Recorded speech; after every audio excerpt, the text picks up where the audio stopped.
Truck से hero जैसन jump मार के लड़की के बचा के ते ड्राइवर से फिल्मी हीरो ना बन जाबे। यहाँ तोर ना चली। ऐसा कोई शहर नहीं जहाँ अपना कहर नहीं। और सुन, ऐसी कोई गली नहीं जहाँ चिंटू पांडे की चली नहीं।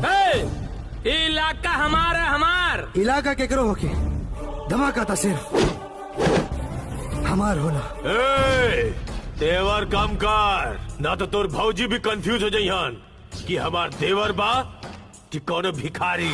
मजदूर हुजूर बोल के जब दरवाजा पर हाथ जोड़कर प्रणाम करेला तो शान बढ़ल रहेला, और जब हुए मजदूर दरवाजा पे टांग तोड़ देला तो दुनिया थूके लागेला।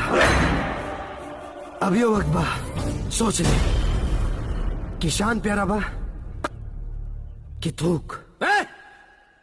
तय मजदूरन के सामने लल कर ले बाड़े, तोर हाथ ना दूर के छोड़ा। दुनिया में सिर्फ दो चीज से फाटेला, एक बम से और दूसर चिंटू पांडे के दम से। मासन